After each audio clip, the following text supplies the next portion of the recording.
Poor girl gains mind reading after accident, shocked to see CEO secretly loved her for 10 years and hid his burning desire for her.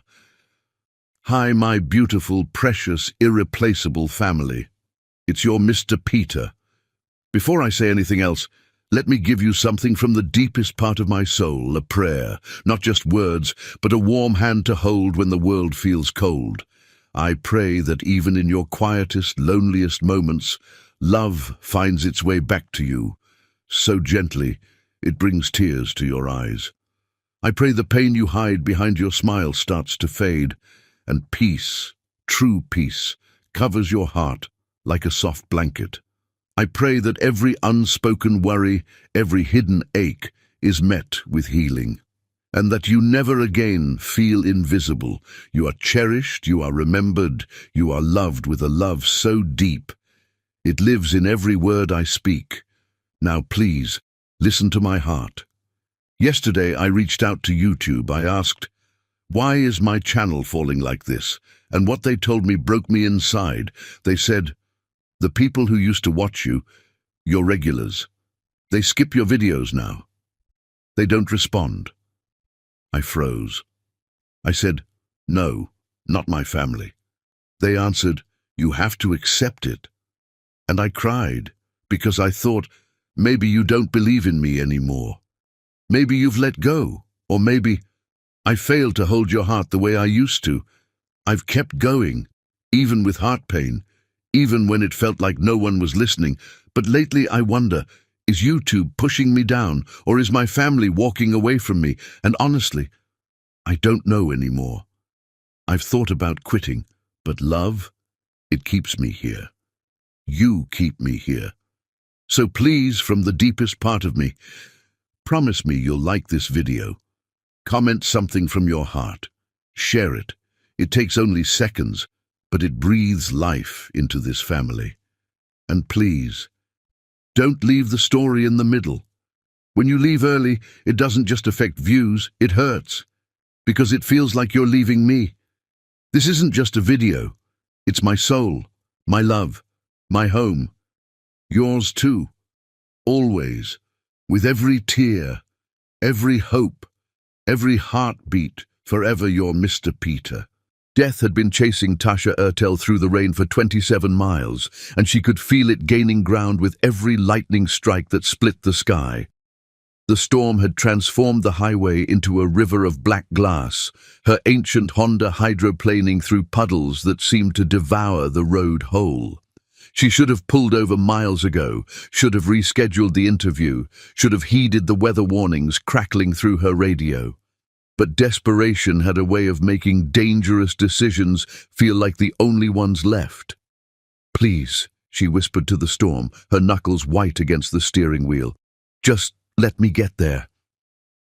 The appointment letter lay beside her on the passenger seat, its edges damp from the humidity that seeped through her car's failing seals. Senior graphic designer at Stockard Technologies, the position that could finally lift her out of the suffocating poverty that had defined her entire 28 years. The chance to work for Charles Stockard himself, the brilliant, mysterious billionaire who had revolutionized digital design across 3 continents. Thunder rolled overhead like the voice of an angry god, and Tasha pressed harder on the accelerator. 65 miles per hour in these conditions was suicide, but the interview was in 30 minutes, and she'd already rescheduled twice. This was her last chance, her only chance.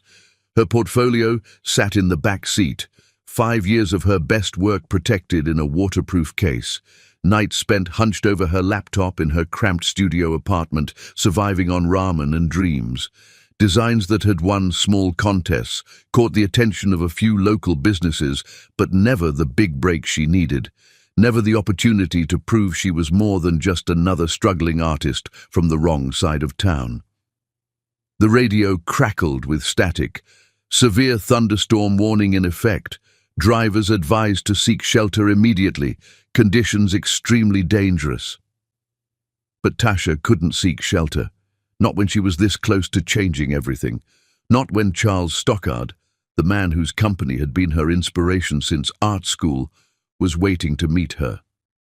The 18-wheeler materialized from the storm like a steel leviathan, its headlights cutting through the rain in twin beams of approaching doom.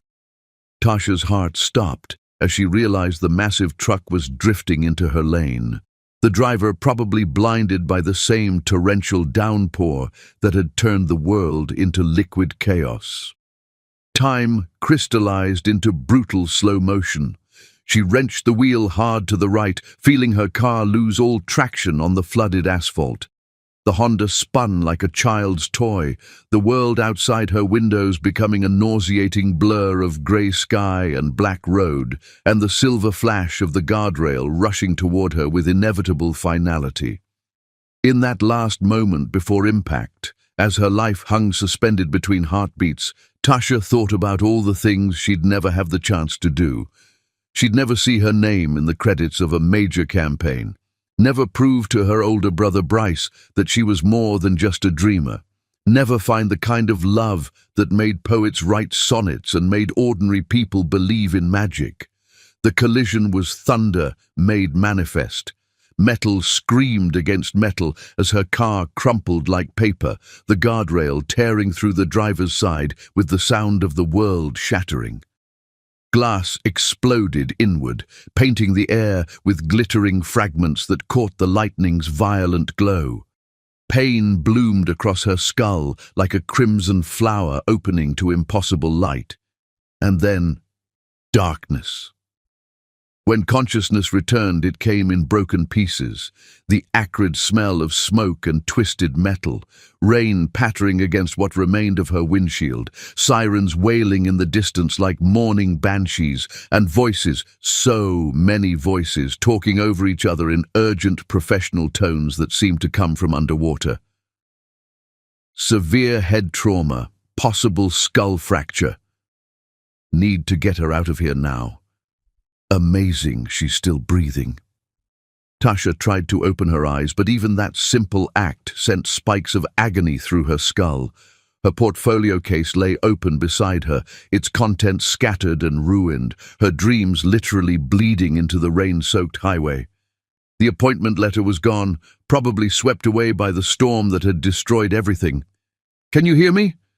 A paramedic's voice cut through the chaos, gentle but insistent. "Miss, can you tell me your name?" She tried to speak, but her throat felt like it was full of broken glass. The taste of copper filled her mouth. Blood, she realized with detached horror. Instead of speaking, she managed the tiniest nod, which sent fresh waves of pain cascading through her head like an avalanche of agony. Strong hands lifted her from the wreckage, and through her barely open eyes, she caught a glimpse of her car. It was completely destroyed, nothing left but twisted metal and shattered dreams. The entire driver's side had been crushed, the roof partially caved in. By all rights, she should have been dead. "Stay with me," the paramedic said as they loaded her into the ambulance. "You're going to be okay. You're a fighter, I can tell." As the ambulance raced through the storm toward the hospital, Tasha's last coherent thought was about the interview she'd never make. Charles Stockard would be sitting in his pristine office tomorrow, waiting for a candidate who would never arrive. He'd probably forget her name within hours, just another disappointed applicant in a city full of them. The ambulance doors slammed shut, and as they fought through the storm, Tasha Ertel had no way of knowing that her life was about to change in ways she could never have imagined.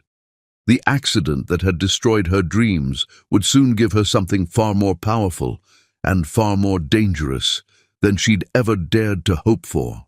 In the emergency room, as trauma surgeons worked frantically to save her life, something fundamental shifted in the delicate architecture of her brain.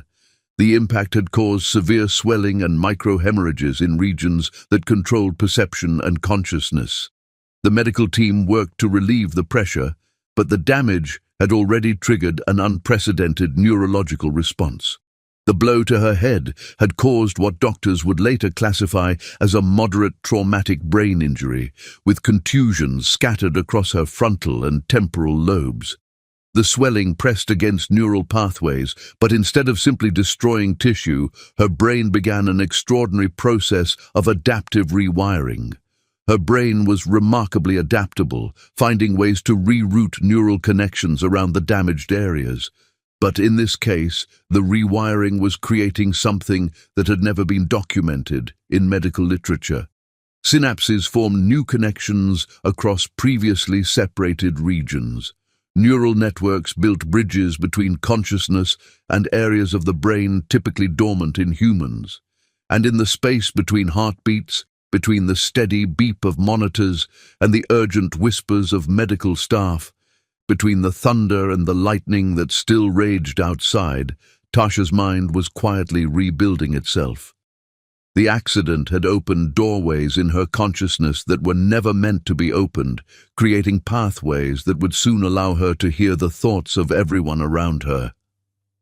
As the surgeons worked to reduce the swelling in her brain, as her brother Bryce raced through the storm to reach her side, as the rain finally began to slow outside the hospital windows, Tasha's mind was quietly rebuilding itself. The accident had opened doorways in her consciousness that were never meant to be opened, creating pathways that would soon allow her to hear the thoughts of everyone around her. The woman who had driven through the storm to chase her dreams was gone forever. In her place would wake someone with a gift both miraculous and terrifying, the ability to read minds, and with that power would come a love story that would reshape both their lives, beginning with a billionaire whose heart was as guarded as his empire was vast. But first, she had to survive the night. The monitors beeped steadily as her brain fought to heal itself, creating new neural pathways that would change everything. Outside, the storm was finally passing, leaving behind a world washed clean and full of impossible new possibilities. Chapter 2. The Fortress of Ice and Steel. Charles Stockard stood at the floor-to-ceiling windows of his corner office, 40 stories above the city that had made him one of the youngest billionaires in the world, and felt absolutely nothing. The storm that had raged through the night was finally clearing, leaving behind a washed-clean metropolis that sparkled with deceptive beauty in the morning sun. From this height, everything looked perfect, orderly, manageable, a stark contrast to the chaos consuming his thoughts since 3 o'clock that morning when he'd abandoned all hope of sleep.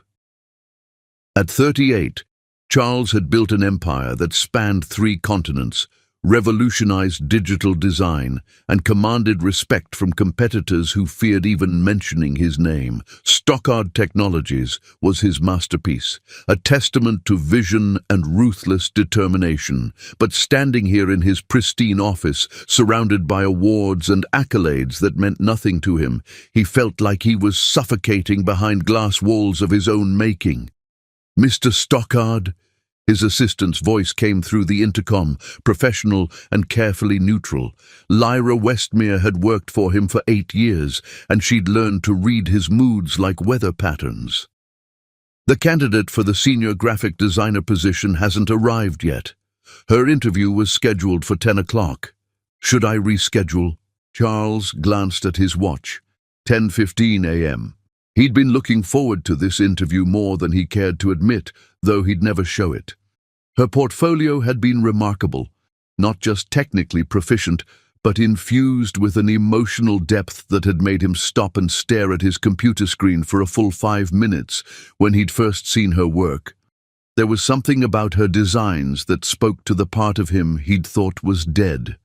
A vulnerability wrapped in strength, a hope that refused to be crushed despite obvious financial limitations. Her submission had been printed on inferior paper, her presentation folder held together with tape, but her talent blazed through every line and curve like sunlight through storm clouds. "Give her another 30 minutes, he said, his voice carrying the authority that made board members tremble. "The weather was terrible last night." "Of course, sir." But Charles already knew she wouldn't come. Something in his chest had been tight since he'd woken up, a feeling he'd learned to recognize as his instinct, warning him that something was wrong. He'd built his fortune on that instinct, and it had never failed him in business. He turned back to the window, watching the city come alive below. Traffic moved in orderly streams, people hurried along sidewalks with purpose, life continued its relentless forward march. None of them knew about the man watching from his tower, isolated by wealth and power and the ghosts of everyone who had betrayed him. The intercom buzzed again. "Mr. Stockard, I'm sorry to disturb you, but I have news about Ms. Ertel." Charles's entire body went rigid. "What kind of news?" "She was in a car accident last night during the storm. She's at Metropolitan Hospital. I'm afraid it's quite serious." The world tilted sideways. Charles gripped the edge of his desk, his knuckles white against the dark wood. "How serious?" "Head trauma. She's in intensive care." "I'll be there in 20 minutes. Clear my schedule for the rest of the day." "Sir, I'm not sure." "Clear it, Lyra." He was already moving, grabbing his jacket from the back of his chair, his mind racing through possibilities and connections. Metropolitan Hospital was where his company had donated millions for their new trauma wing. Dr. Marcus Chen, the chief of neurosurgery, owed him favors. He could make calls, ensure she had the best care, make sure. Charles stopped dead in the middle of his office. Why did he care? He'd never even met Tasha Ertel. She was just another job candidate, one of hundreds who'd applied for the position. The logical thing to do was to express polite concern and move on to the next candidate. But logic had abandoned him the moment he'd seen her work. There was something about her art that had reached past all his carefully constructed defenses and touched something he'd thought was beyond reach. Her designs didn't just communicate information. They communicated emotion, hope, the kind of raw human truth that he'd spent years running from. The elevator ride to the parking garage felt like an eternity. His hands were shaking as he slid behind the wheel of his Aston Martin, a tremor he hadn't experienced since the night his parents had died in a car accident 15 years ago. The irony wasn't lost on him. Another car accident, another person he cared about more than he should, another chance for life to remind him that caring about people only led to pain. He'd been 23 when his parents died, newly graduated from MIT with a computer science degree and dreams of changing the world. Their deaths had shattered something fundamental inside him, but had also crystallized his determination. He'd built Stockard Technologies from nothing, driven by a fury that had sustained him through 18-hour days and cutthroat competition. Success had come faster than anyone predicted. By 25, he was worth $50 million. By 30, he'd broken the billion-dollar mark. By 35, he was considered one of the most influential tech moguls in the world. But with each milestone, each victory, he'd felt himself growing colder, more isolated, more convinced that human connections were luxuries he couldn't afford. The hospital came into view, its modern glass facade gleaming in the morning sun. Charles parked in the visitors' area and strode through the main entrance with the confidence of a man who owned the world. The staff recognized him immediately. His substantial donations had funded the new trauma wing and much of the equipment in the building. "Mr. Stockard," Dr. Caspian Blackthorne approached him with a smile that didn't quite reach his eyes. "I wasn't expecting you today." "Tasha Ertel," Charles said without preamble. "She was brought in last night. Head trauma." Dr. Blackthorne's expression grew serious. "Are you family?" "I'm her employer," Charles said smoothly. "She was driving to an interview with my company when the accident occurred. I feel responsible for her condition." "She's stable, but it was touch and go for a while. Moderate traumatic brain injury, significant swelling. We've had to induce a coma to give her brain time to heal." Charles felt something crack inside his chest. "Will she recover?" "It's too early to tell. Brain injuries are unpredictable. She could wake up in a few days with minimal effects, or there could be lasting complications." Dr. Blackthorne's voice carried the weight of years of experience with such cases. Or she could be changed forever, Charles finished. Every brain injury is different, Mr. Stockard. We're doing everything we can. Charles nodded, his face a mask of professional concern. But inside, his chest felt tight with an emotion he couldn't name. A woman whose only connection to him was a portfolio of extraordinary art was lying unconscious 2 floors above him, and he felt like his world was shifting on its axis. "I want her moved to a private room," he said. "The best available. I'll cover all expenses." "Mr. Stockard, that's very generous, but not generous. Necessary." His voice carried the weight of absolute authority. "She was injured while traveling to work for my company. She deserves the best care available." "Of course, sir." As Dr. Blackthorne walked away to make arrangements, Charles found himself alone in the hospital corridor, surrounded by the antiseptic smell of medical equipment and the distant sound of machines keeping people alive. He'd stood in corridors like this before, 15 years ago, when his parents had been dying and he'd been powerless to save them. He couldn't explain why Tasha Ertel mattered to him. He'd never spoken to her, never seen her face, knew nothing about her life except what he could glean from her portfolio. But something about her work had awakened feelings he'd thought were dead and buried. Her design spoke of resilience, of beauty found in broken places, of hope that refused to be extinguished. Maybe that was what he recognized in her art, the reflection of his own broken places, the parts of himself he'd hidden away behind walls of money and power and carefully controlled isolation. Maybe she was the first person in 15 years who had created something that made him feel human again. Charles walked to the elevator and pressed the button for the intensive care unit. He couldn't explain why he needed to see her, why he felt responsible for her recovery, why the thought of her suffering made his chest feel like it was being crushed by invisible hands. All he knew was that Tasha Ertel had been coming to see him when the accident happened.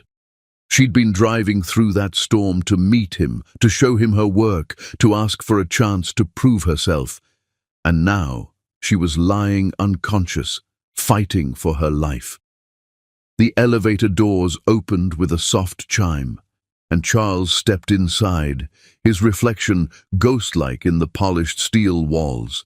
He was about to meet the woman whose art had touched his soul, and she would never know he was there, but he would know. And for the first time in 15 years, Charles Stockard was going to let himself care about someone else's pain more than his own protection. The woman who could read minds was about to meet the man whose heart was locked away behind walls of ice and steel. Neither of them knew that their love story was about to begin in the most unlikely place possible, a hospital room where dreams hung suspended between life and death, waiting for the moment when 2 damaged souls would finally find their way to each other. Chapter 3. Echoes of a Broken Mind. The voices came first, whispering through the darkness like ghosts made of sound and sorrow. "She won't make it through the night. Poor thing, so young. Head trauma this severe.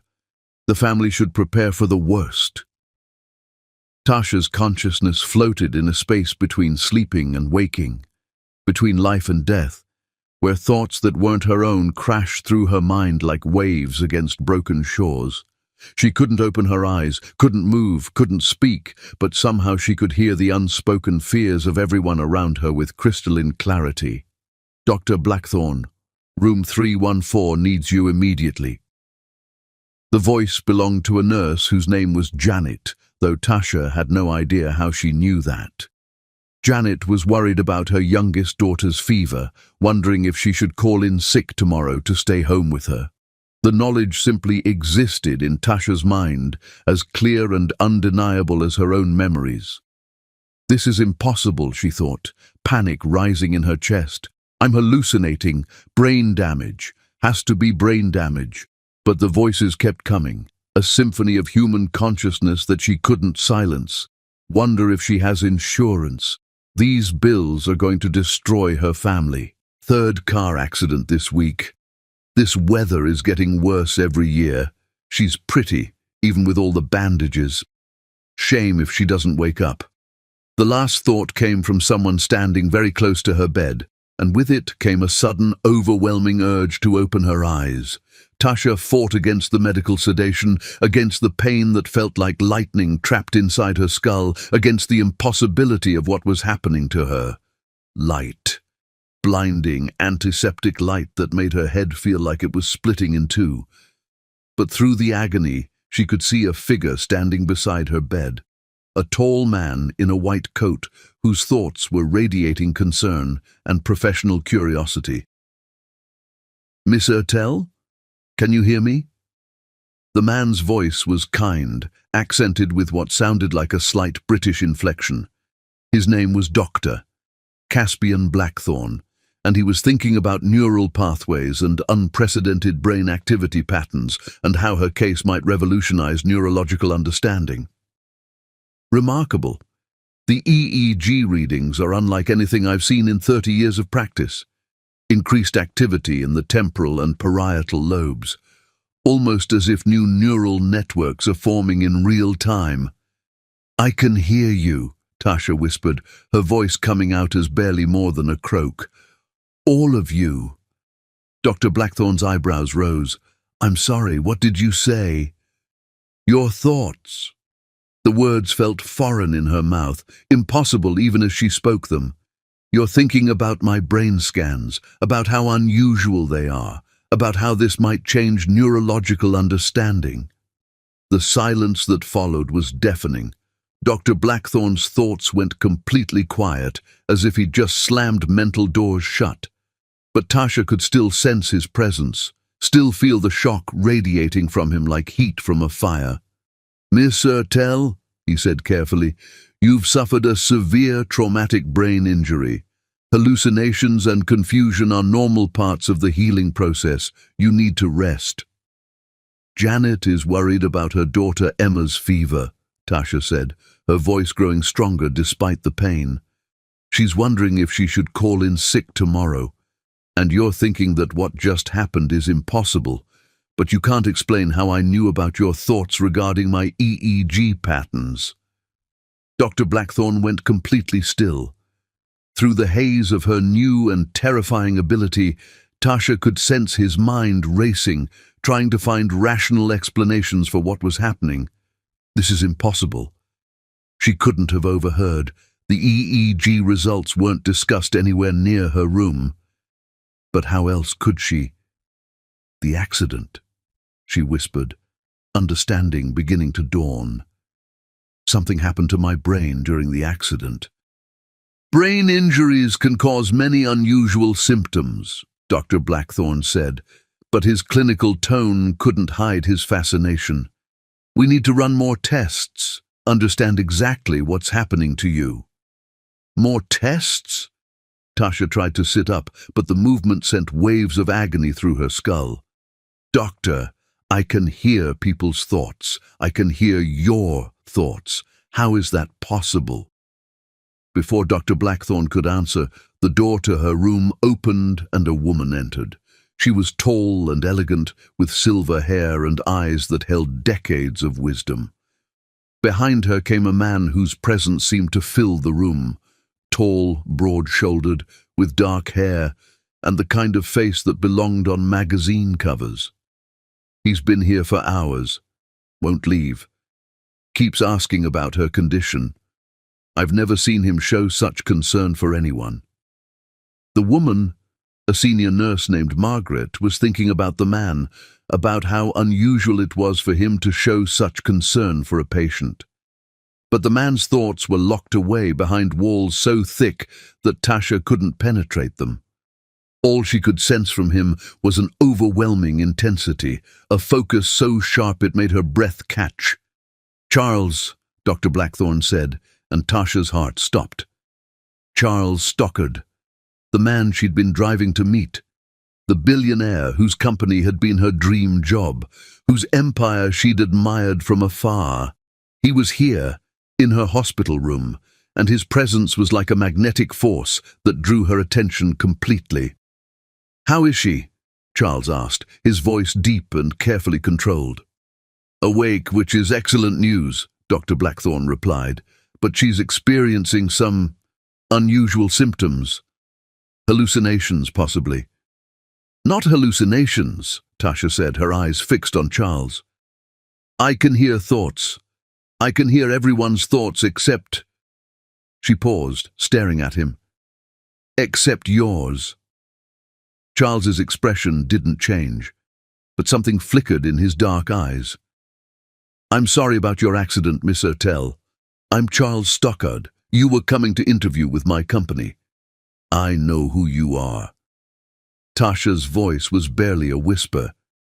You're the man whose work inspired me to become a designer. You're the reason I was driving through that storm. She's even more beautiful than I imagined. But this talk about reading minds, the accident must have affected her more severely than we thought. The thought came from the older woman, and Tasha turned to look at her.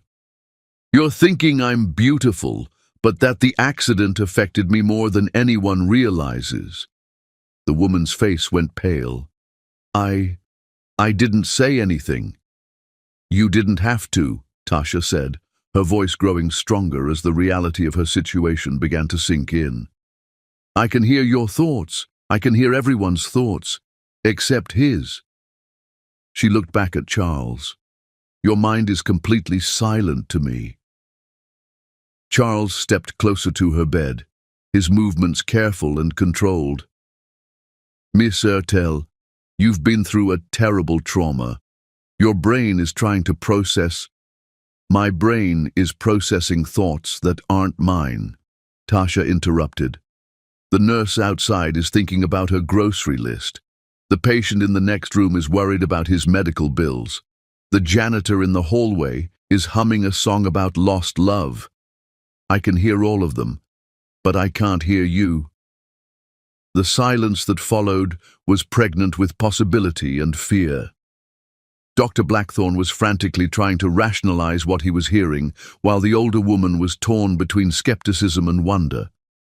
But Charles remained an enigma, his thoughts locked away behind barriers that even her new ability couldn't penetrate. There's something else, Tasha said, her voice dropping to a whisper. When I try to reach into your mind, I feel warmth. Like there's something there that's meant for me, but it's hidden behind walls. Charles's hands clenched into fists at his sides. Miss Ertel. Tasha, she corrected. And I know this sounds impossible. I know you all think I'm hallucinating or delusional, but I'm not. Something happened to me in that accident, something that changed the way my brain works. I can hear thoughts now, and yours are the only ones I can't access. Dr. Blackthorne pulled out his phone and began making notes. This is unprecedented. If what you're saying is true, we need to understand how this is possible, what areas of your brain were affected, whether this is temporary or permanent. It's permanent, Tasha said with sudden certainty. I can feel it. The connections in my brain have changed. They've rewired themselves in ways that shouldn't be possible. The human brain is remarkably adaptable, Dr. Blackthorne said, his scientific mind racing. After trauma, neurons can form new pathways, create connections that didn't exist before. But telepathic abilities, that's beyond anything documented in medical literature. Maybe, Charles said quietly, we should focus on helping Miss Ertel recover rather than treating her like a laboratory experiment. His words were gentle, but Tasha could sense the protective instinct behind them. Even though she couldn't read his thoughts, she could feel his concern for her well-being, his desire to shield her from further harm. You care about me, she said, studying his face, but I don't understand why. You don't even know me. I know your work, Charles replied. I know the person who created those designs. Someone with that much talent, that much heart. They deserve to be protected. For the first time since waking up, Tasha smiled. You looked at my portfolio. I've looked at it dozens of times, Charles admitted. Your designs are extraordinary. They speak to something deeper than just visual appeal. They speak to the soul. As they worked together, Tasha found herself drawn to Charles in ways that had nothing to do with her abilities. His intelligence, his passion for innovation, his unexpected kindness to his employees. She began to see the man behind the billionaire facade. "You're different than I expected," she said one afternoon as they reviewed campaign concepts in his office. "How so?" Charles asked, looking up from the designs spread across his desk. "More human, I suppose.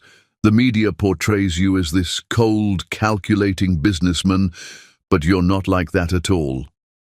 "Maybe you're seeing the person I used to be," Charles said quietly, "before I learned that caring about people was dangerous."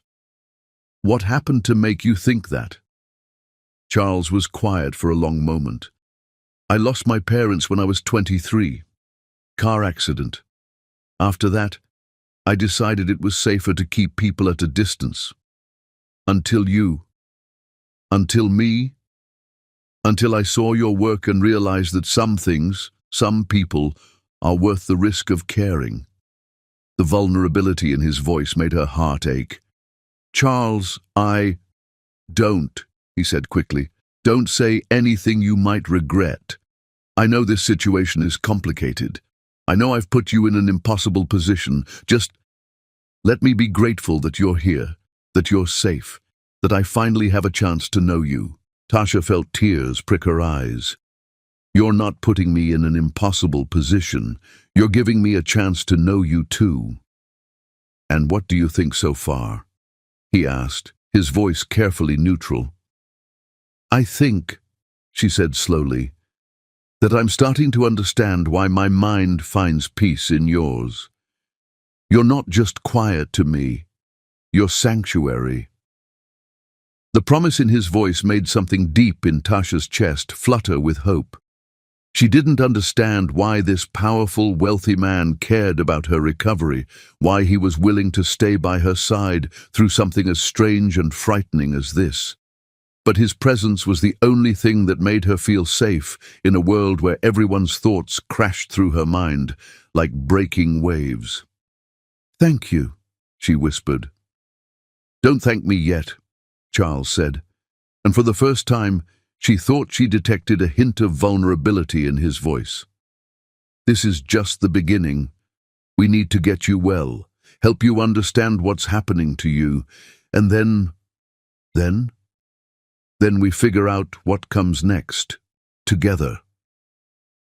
The word "together" hung in the air between them, full of possibility and promise. Tasha couldn't read his thoughts, couldn't understand why he was willing to stay, but she could feel the sincerity in his voice, the strength in his presence.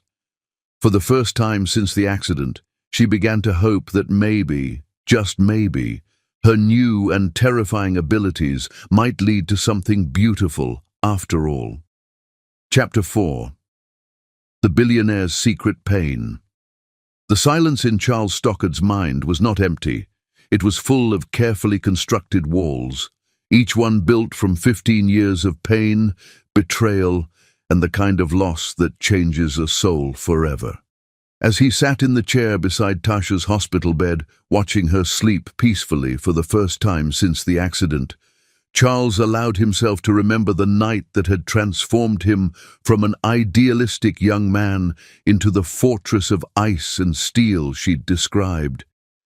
The night he'd learned that loving someone was the most dangerous thing a person could do.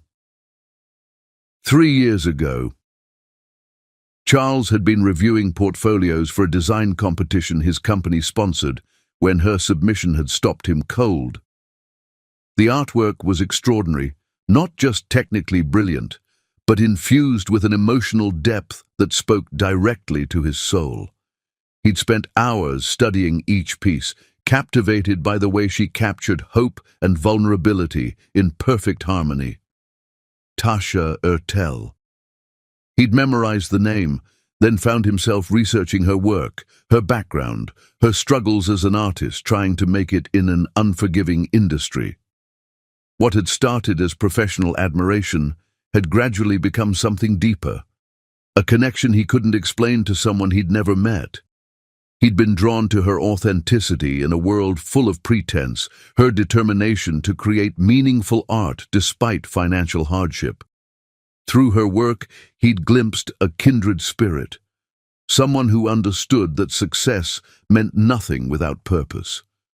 Charles had begun quietly ensuring her work reached the right people, not through direct interference, but through strategic recommendations, making sure her submissions weren't overlooked, that her talent was given fair consideration. He'd told himself he was simply recognizing exceptional ability, but the truth was more complex.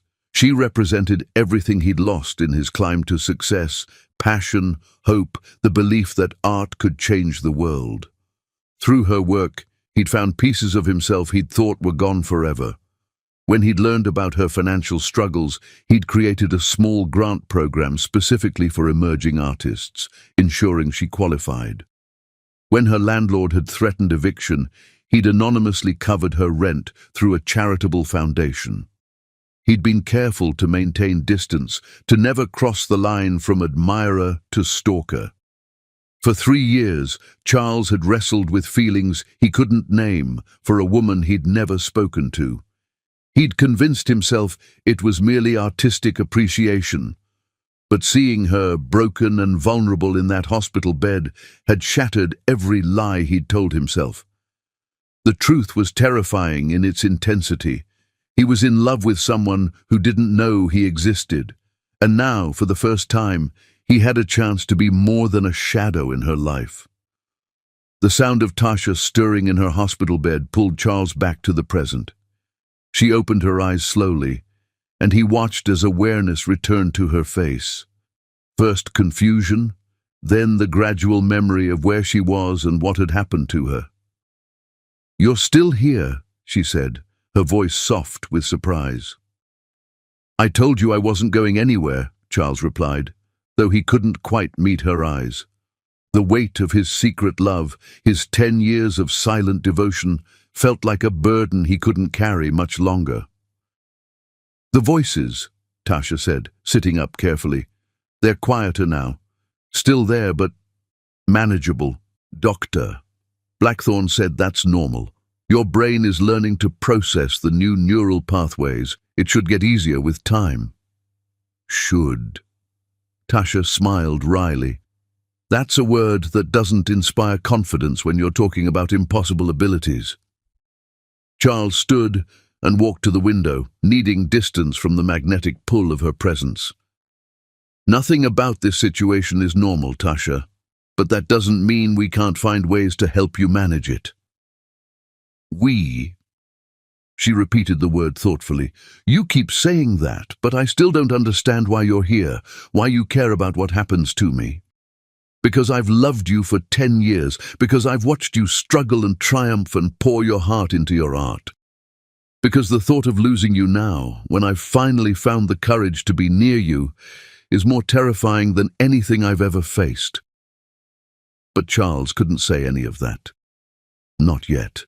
Not when she was still recovering, still learning to cope with abilities that defied explanation. Instead, he said, "Your work impressed me. Talent like yours is rare, and I believe in protecting rare things." "Is that all?" Tasha asked, and there was something in her voice that made Charles think she sensed there was more to his answer. "No," he said quietly. "It's not all, but it's all I can tell you right now." Before Tasha could respond, the door to her room opened and a man entered, tall, broad-shouldered, with the kind of authoritative presence that came from years in law enforcement. His thoughts hit Tasha like a physical blow, and she gasped. "My sister looks terrible. Who is this man? Why is he here? If he's the reason she was out in that storm—" "Bryce," Tasha said, her voice filled with a mixture of relief and apprehension. "You came." "Of course I came," Bryce Thornfield replied, his eyes never leaving Charles. "I've been in Seattle on a case. Flew back as soon as I heard about the accident." He stepped closer to the bed, his protective instincts clearly triggered by Charles's presence. "And you are?" Charles Stockard, Charles said, extending his hand. I'm the CEO of Stockard Technologies. Your sister was coming to interview with my company when the accident happened. Bryce ignored the offered handshake, his cop instincts clearly on high alert. And you're here because I feel responsible, Charles said simply. She was driving through that storm to meet me for an interview. If I hadn't scheduled it during such dangerous weather, the storm was an act of nature, Bryce interrupted, his protective instincts clearly triggered. Accidents happen. That doesn't explain why you're sitting vigil like someone who cares about her well-being, Charles finished quietly. When I woke up this morning and learned what had happened, I realized I couldn't just send flowers and move on to the next candidate. Confused about what? There's something she's not telling me, something about the way she keeps looking at him, like she's listening to something I can't hear. What kind of confusion? Bryce asked, his detective mind clearly picking up on undercurrents in the conversation. Tasha looked at Charles, then back at her brother. The kind that doesn't make sense to people who haven't experienced it. Try me, Bryce said, settling into the chair on the other side of her bed. I've been a cop for 15 years. I've seen things that would make most people question reality. Have you ever heard thoughts that weren't your own? Tasha asked quietly. Bryce's expression shifted from concern to worry. Tasha, honey, you've been through a severe trauma. Hallucinations are not hallucinations, Tasha said firmly. Right now, you're thinking that I'm having some kind of breakdown. You're worried about my mental state, and you're wondering if the head injury was worse than the doctors told you. You're also suspicious of Charles, wondering why a billionaire would care about your sister, and you're trying to decide if you should have him investigated. The color drained from Bryce's face. How could you possibly? Because I can hear your thoughts, Tasha said simply. The accident changed something in my brain. I can hear everyone's thoughts now, everyone except his. She looked at Charles, and he felt her attention like a physical touch. His mind is completely silent to me. Bryce looked back and forth between them, his cop brain trying to process what he was hearing. This is impossible. I know it's impossible, Tasha said, but it's also true. Dr. Blackthorne thinks the trauma created new neural pathways, connections that shouldn't exist. I can hear you right now, wondering if you should call for a psychiatric evaluation. Stop, Bryce said sharply. Stop telling me what I'm thinking. I can't control it, Tasha replied, her voice breaking slightly. I can't turn it off. I can hear every thought, every fear, every secret. It's overwhelming and terrifying, and the only peace I get is when I focus on him because his mind is quiet. Charles felt his heart break at the pain in her voice. Without thinking, he reached out and took her hand, and the moment their skin touched, he watched as peace settled over her features. Better? He asked softly. Much better, she whispered. It's like your presence creates a shield around my mind. I can still hear other people's thoughts, but they're muted, manageable. Bryce was staring at their joined hands with the expression of a man watching his world shift on its axis. This is really happening, isn't it? It's really happening, Tasha confirmed. I wish it weren't, but it is. And you, Bryce said, turning to Charles, you're just accepting this? You believe her? I believe her, Charles said without hesitation. I've seen the way she reacts to people's presence, the way she knows things she couldn't possibly know. Either she's developed genuine telepathic abilities or she's the most skilled mentalist in history. But you're not affected by it, Bryce said, his detective mind clearly trying to solve the puzzle. She can't read your thoughts. Why not? Charles looked at Tasha, then back at her brother. I don't know. Maybe it's because I've spent so many years building walls around my emotions. Maybe it's because I've trained myself not to broadcast my feelings. Or maybe, he thought, it's because my feelings for her are too deep, too powerful, too dangerous to be revealed through any means other than my own choice. There's something else, Tasha said, her voice thoughtful. When I try to reach into your mind, I don't hit walls. I feel warmth. Like there's something there that's meant for me, but it's being deliberately hidden. Charles felt his carefully constructed composure beginning to crack. Tasha, you've been protecting me, she said suddenly, her eyes widening with realization. Not just since the accident. Before. I can feel it somehow, like an echo of care that's been there for years. You're imagining things, Charles said, but his voice lacked conviction. Am I? Tasha's grip on his hand tightened. The scholarship that appeared out of nowhere when I couldn't afford art school. The mysterious benefactor who paid my rent when I was evicted. The way my work kept getting noticed by people who mattered. That was you, wasn't it? The silence that followed was deafening. Charles felt the weight of 10 years of secrets pressing down on him, the careful barriers he'd built around his heart beginning to crumble. You've been watching over me, Tasha whispered, taking care of me from a distance. Why? Because, Charles said, his voice barely audible. 3 years ago, I saw your work in a design competition submission. Your art spoke to something in me that I'd thought was dead. I fell in love with your passion, your vision, your incredible talent. And then I made the mistake of learning about the woman behind the art. The confession hung in the air between them, raw and vulnerable, and completely true. Bryce's sharp intake of breath was audible, but Charles couldn't look away from Tasha's face. Couldn't miss the way her eyes filled with tears. 3 years, she said softly. You've been helping me for 3 years. 3 years, Charles confirmed. From a distance, through intermediaries, making sure your work was seen, that you had opportunities, that your talent was recognized. Never intending to reveal myself, never thinking I deserved to be part of your life. And now, Charles said, bringing their joined hands to his lips and pressing a gentle kiss to her knuckles. Now I can't stay away anymore. The accident, seeing you hurt, realizing I could have lost you forever, it changed everything. Tasha was crying now, tears streaming down her face as she processed the magnitude of what he'd revealed. You love me. I love you, Charles said simply.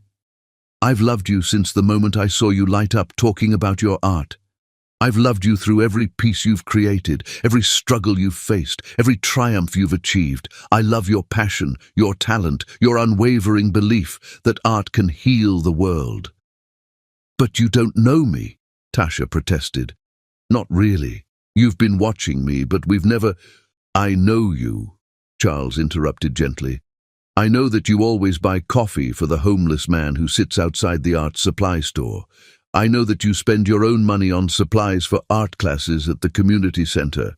I know that you cried when you sold your first piece because it meant someone else would love it as much as you did. I know that you work until 3 in the morning when inspiration strikes, and that you hum while you create. I know that you're kind and generous and brave and beautiful, and that you've never let hardship dim your light. How do you know all that? Because I've been in love with you for 10 years, Charles said, his voice filled with a decade's worth of longing. And when you love someone that much, you pay attention to everything about them. Tasha was quiet for a long moment, processing everything he'd told her. Finally, she said, I should be angry. You've been manipulating my life, making decisions for me without my knowledge. You should be angry, Charles agreed. I had no right to interfere, no right to fall in love with you from a distance. I told myself I was protecting you, but really I was protecting myself. I was too afraid of rejection, too afraid of ruining what you might become, to risk approaching you directly.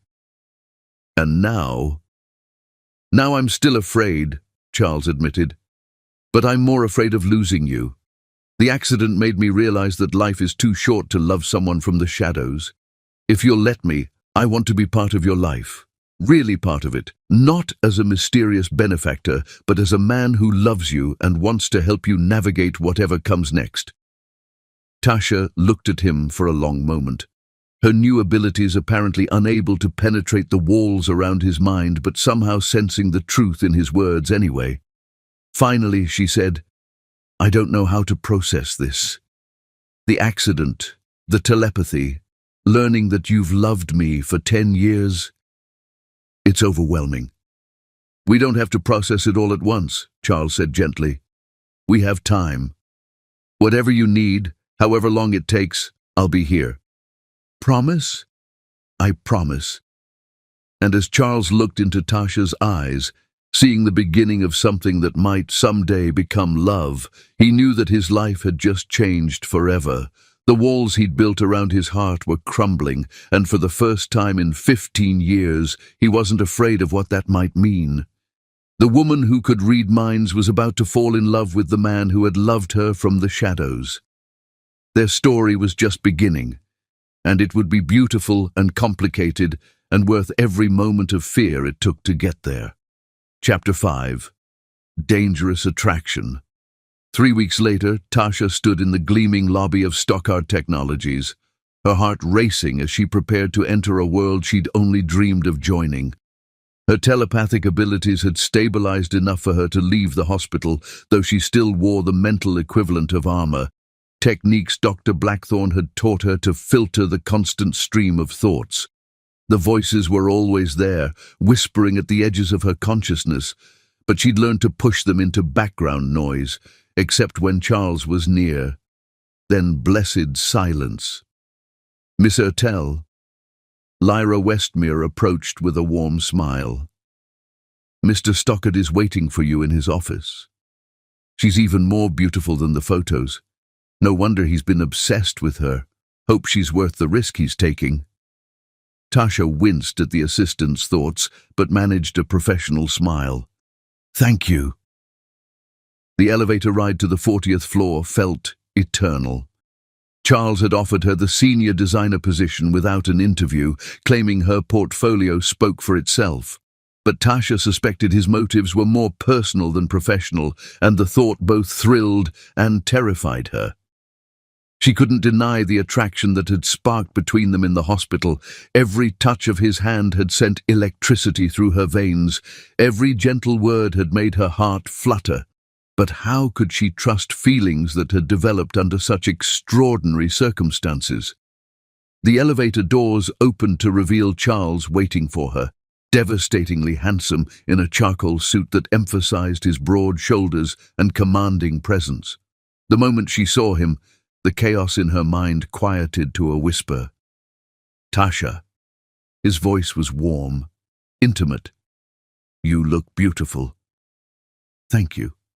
She smoothed her dress nervously. "I still can't believe you're giving me this opportunity."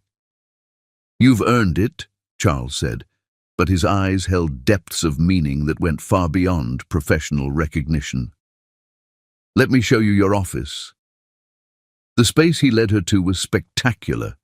Floor-to-ceiling windows overlooking the city, state-of-the-art equipment, and a view that took her breath away. But it was the thoughtful touches that made her heart skip.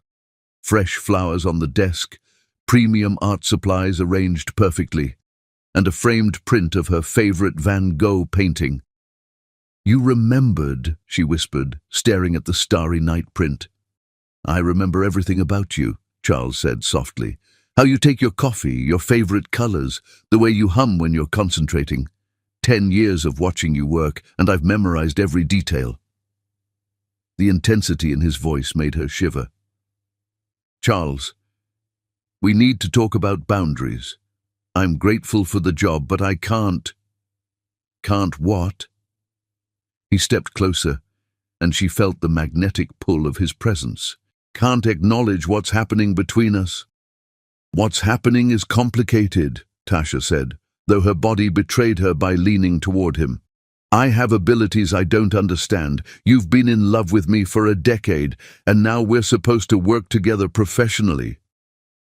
Nothing about this is professional, Charles said, his voice dropping to a whisper. It stopped being professional the moment I saw you in that hospital bed. Before she could respond, he reached out and tucked a strand of hair behind her ear. The simple touch sent fire through her nerve endings, and she gasped. You feel it too, he said. Not a question, but a statement of fact. I feel it, she admitted.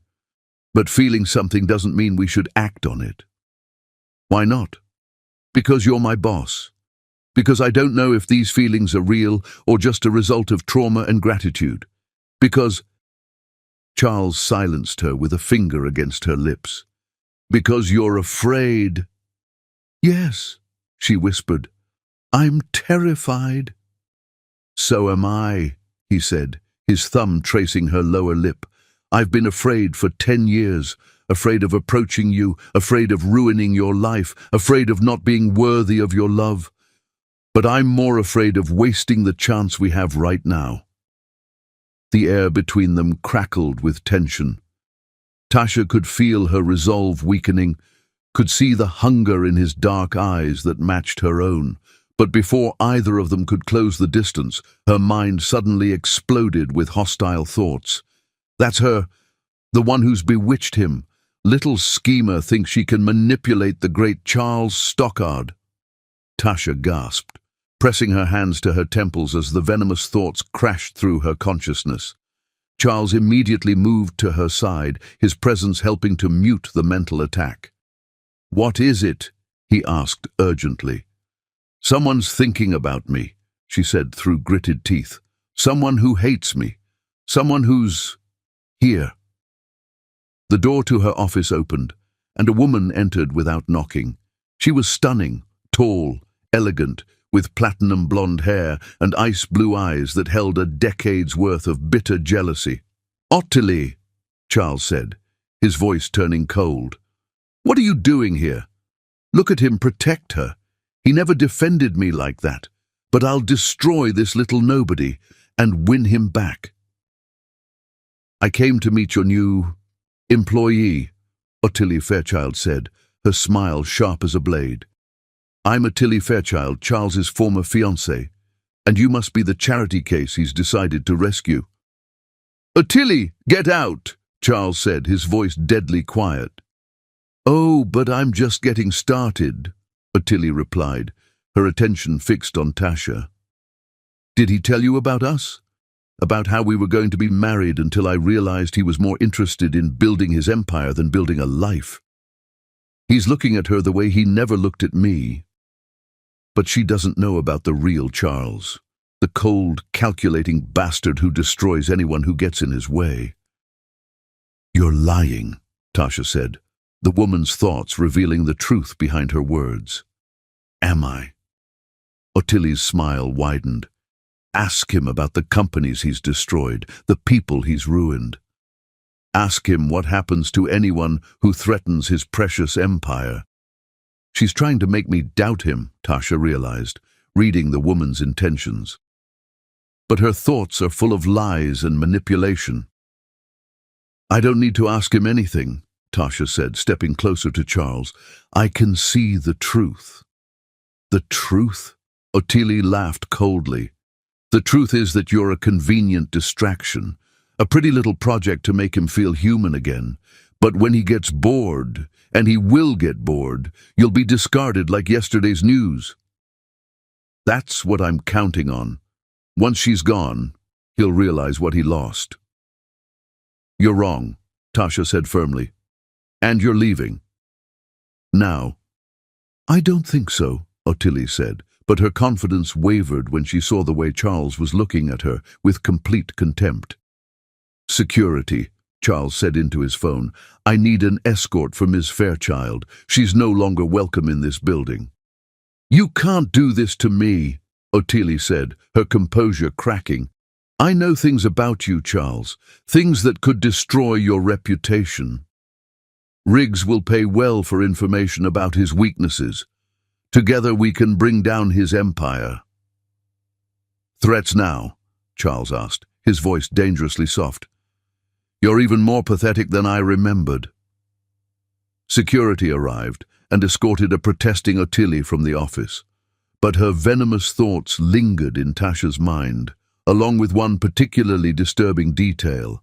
She was working with someone named Riggs to destroy Charles's company. She's planning something, Tasha said once they were alone. She's working with someone called Riggs to hurt you. Charles's expression hardened. Riggs Ashworth, my biggest business rival. I should have known he'd stoop to using Ottilie. This is dangerous, Tasha said. If they're working together, they can't hurt me, Charles said, but his tone lacked conviction. My company is solid, my reputation intact. Your reputation maybe, but what about your heart? Tasha asked softly. Charles, I won't be the reason you get hurt. You're not the reason, he said, moving closer. You're the reason I finally have something worth fighting for. The sincerity in his voice made her chest tighten with emotion. I'm scared, she admitted, of my abilities, of these feelings, of what people like Ottilie might do to us. Then let me protect you, Charles said, taking her hands in his. Let me be the shield you need while you learn to shield yourself. And what do I give you in return? Hope, he said simply. For the first time in 15 years, you give me hope that I might be capable of love, of being loved in return. The vulnerability in his voice broke down her last defenses. Without thinking, she rose on her toes and pressed her lips to his. The kiss was gentle at first, tentative, but when he responded by pulling her closer, it deepened into something desperate and hungry and full of 10 years' worth of longing. When they finally broke apart, both were breathing hard. This changes everything, Tasha whispered. Good, Charles said, his forehead resting against hers. I want everything to change. But as they stood there in the aftermath of their first kiss, neither of them noticed the photographer with the telephoto lens in the building across the street, or the way their intimate moment was being captured for purposes that would soon threaten everything they were building together. The war for Charles Stockard's heart had just begun, and Tasha was about to discover that loving a billionaire meant becoming a target for everyone who wanted to destroy him. But for now, in this moment, with his arms around her and his mind blessedly silent against hers, she felt safe enough to believe that their love might be worth any price they'd have to pay. Chapter 6. The Heart's Deepest Secrets. The Stockard Technologies Charity Gala was the social event of the season, and Tasha felt like an imposter standing in the glittering ballroom wearing a designer gown that cost more than her rent.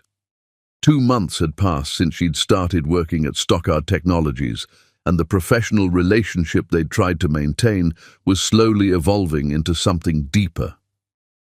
Charles had been patient, respectful, giving her space to process her abilities and her feelings. But the attraction between them was undeniable, growing stronger with each passing day. Tonight was different. Tonight, she was attending as his date, not his employee. Tonight, they were finally acknowledging what had been building between them for weeks. You look stunning, Charles said, appearing at her side with 2 glasses of champagne. The way his eyes traveled over her emerald silk dress made her skin flush with warmth. Thank you, she replied, accepting the glass with slightly trembling fingers. I have to admit, I'm nervous. This is our first official date. You don't need to be nervous, Charles said, his voice gentle. We've been getting to know each other for months now. This is just making it official. Making what official exactly? Tasha asked, studying his face. What are we, Charles? What do you want us to be? I want us to be whatever feels right, he said, taking her hand. I want to explore this connection between us, see where it leads. I want to stop pretending that what I feel for you is just professional admiration. And I want to stop pretending that I'm not falling for you, Tasha admitted, her voice barely above a whisper. Despite everything, the complicated beginning, the telepathy, the media attention. I'm falling for you. Wonder how much he's paying her. She's obviously after his money. He could do so much better. She's beautiful, but there's something strange about her. The way she observes people, like she's seeing more than she should. Is that the girl from the accident? The one who's been mentioned in the business journals? The constant stream of judgment and speculation made Tasha's head pound, but Charles's presence kept the voices manageable. She'd learned to use him as an anchor, focusing on the peaceful silence of his mind to block out the chaos of everyone else's. "The reporters are here," she said, noting the photographers positioned around the room. "Are you sure you want to be seen with me publicly?" "I want to be seen with you everywhere," Charles said, his voice low and intimate. "I'm tired of hiding how I feel about you." Before she could respond, a commotion near the entrance caught their attention. Riggs Ashworth had arrived, and he wasn't alone. Ottilie Fairchild clung to his arm, her smile predatory as she surveyed the room. Time to destroy the great Charles Stockard, starting with his little pet. Tasha gasped at the venom in Ottilie's thoughts, but it was Riggs's mental voice that made her blood run cold. "The evidence is all gathered, financial records, witness statements, proof of his illegal business practices. By tomorrow morning, Stockard will be finished." "Charles," she said urgently, "we need to talk, privately." He must have heard the panic in her voice because he immediately guided her toward a quiet alcove away from the crowd. "What is it?" "Riggs and Ottilie. They're planning to destroy you. Tonight. They have evidence, financial records, something about illegal business practices." Charles's face went pale. "That's impossible. My company is completely legitimate." "They're going to fabricate evidence," Tasha said, reading the surface thoughts of their enemies across the room. "They're planning to leak it to the media tomorrow. They want to destroy your reputation and your company." "Why are you telling me this?" Charles asked suddenly, his voice strange. "How do I know you're not part of their plan?" The question hit her like a physical blow. "What?" "You show up in my life at the exact moment my enemies are planning to destroy me. You have unexplained abilities that let you read minds. How do I know this isn't an elaborate setup?" "He doesn't trust me," Tasha realized with growing horror. "After everything we've shared, he still doesn't trust me." "You think I'm working with them?" she asked, her voice barely a whisper. "I don't know what to think," Charles said, but his eyes were cold, distant. "I've been betrayed before by people I trusted, people I loved." "Charles, please, don't!" He stepped back from her, and without his presence to shield her, the thoughts of everyone in the ballroom crashed through her mind like a tsunami. "I need time to think." He walked away, leaving her alone in the alcove with the overwhelming noise of hundreds of minds pressing against her consciousness. The elegant ballroom suddenly felt like a prison, the glittering guests like predators circling their prey. She looks like she's in pain. What's wrong with her? Is she having some kind of breakdown? Charles just left her standing there. Trouble in paradise. Tasha pressed her hands to her temples, trying to block out the voices, but without Charles's calming presence, her abilities were spiraling out of control. She could hear everyone's thoughts, feel their emotions, sense their secrets and desires and fears. "Having trouble, dear?" Ottilie's voice cut through the mental chaos like a blade. "You look positively ill." "Perfect. She's losing control. Everyone can see she's unstable." "Get away from me!" Tasha managed through gritted teeth. "Oh, but I'm just getting started," Ottilie said, her smile vicious. "Did you really think you could steal Charles from me? A nobody like you." "The photographers are getting perfect shots. Tomorrow, The headlines will read, "Stockard's mysterious girlfriend's public breakdown." "You planned this," Tasha said, realization dawning. "You knew my abilities would be overwhelming in a crowd like this." "I planned to show everyone what you really are," Ottilie replied. "An unstable woman who shouldn't be anywhere near a man like Charles." The camera flashes were blinding now, and Tasha could feel herself losing the battle against the mental noise. But then, through the chaos, she heard a familiar voice. "Tasha, where are you? I can sense you're in distress." Dr. Blackthorne. He was here, probably as a guest, and somehow he was trying to reach her telepathically. The realization that she could receive thoughts as well as hear them gave her a surge of hope. "I'm in the main ballroom," she thought back. "I can't control it. Too many people. Focus on my voice. Let me guide you out." Following Dr. Blackthorne's mental guidance, Tasha managed to push through the crowd toward the exit. But as she reached the doorway, she heard Charles's voice behind her. "Tasha, wait!" She turned to find him standing there, his face full of regret. "I'm sorry. I was wrong to doubt you.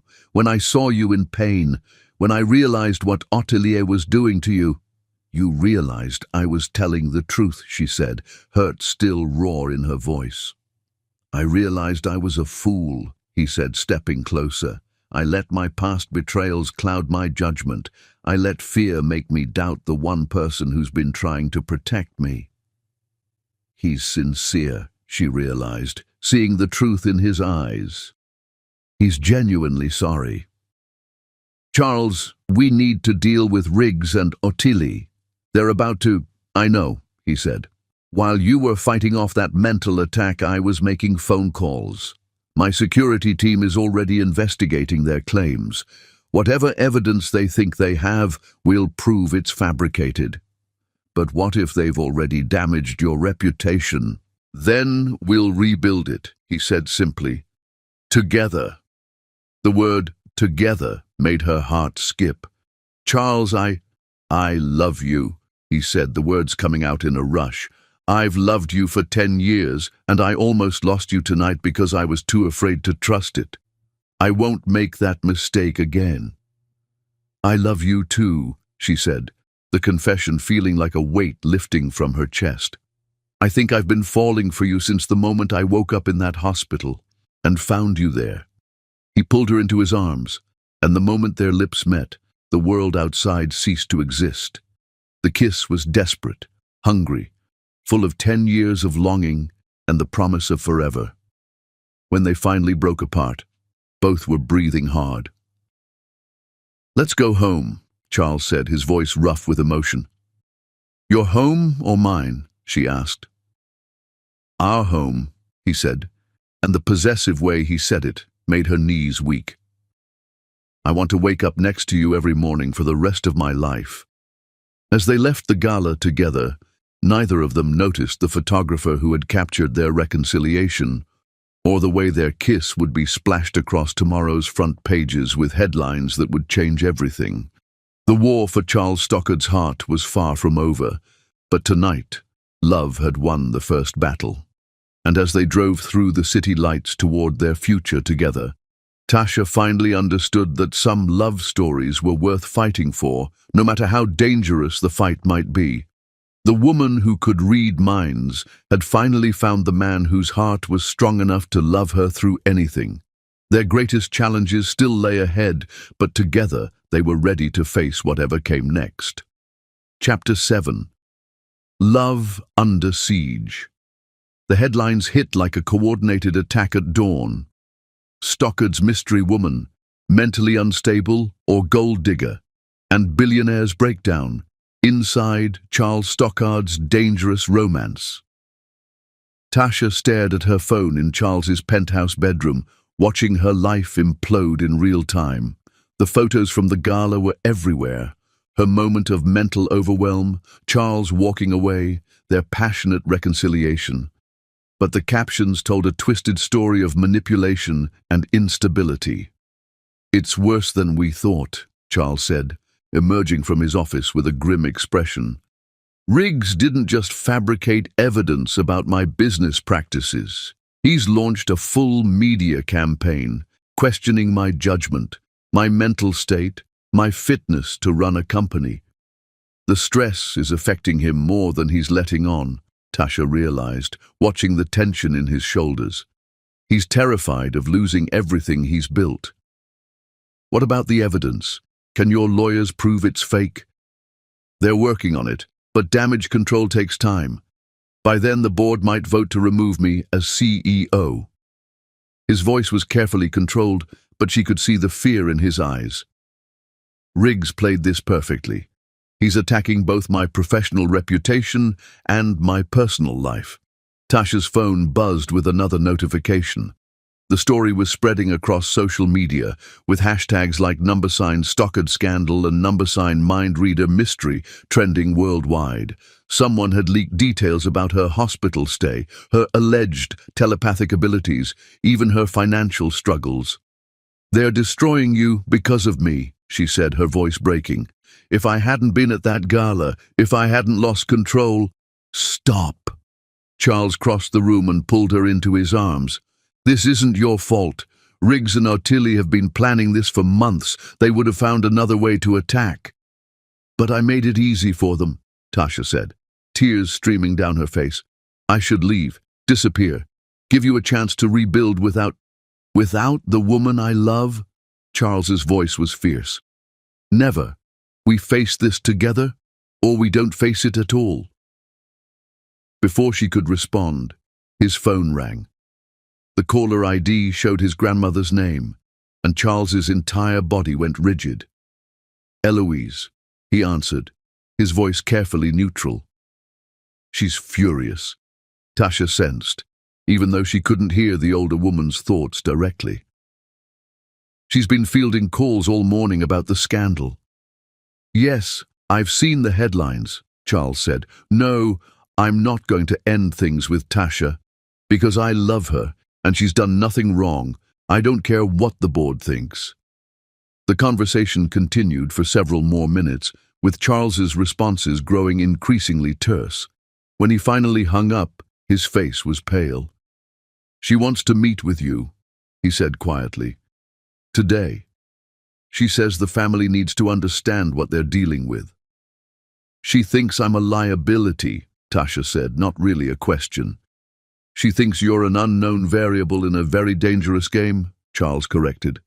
"But Eloise Ravencroft has been the power behind the Stockard family for 60 years. If anyone can help us weather this storm, it's her." An hour later, they sat in the elegant drawing room of the Stockard family estate, facing a woman whose steel-grey eyes missed nothing. Eloise Ravencroft was 83 years old, impeccably dressed, and radiated the kind of authority that came from decades of wielding power behind the scenes. "So," she said, her voice crisp and precise, "you're the young woman who's captured my grandson's heart and nearly destroyed his empire in the process." "Grandmother," Charles began, but Eloise held up a hand. "Let her speak for herself, Charles. I want to hear what she has to say." Tasha took a deep breath, knowing that this moment could determine everything. "Mrs. Ravencroft, I love your grandson. I didn't seek him out, didn't plan to disrupt his life, but I won't apologize for loving him, and I won't run away just because his enemies are using me as a weapon against him." "Admirable," Eloise said, "but love isn't enough to protect an empire. Tell me about these abilities you supposedly possess."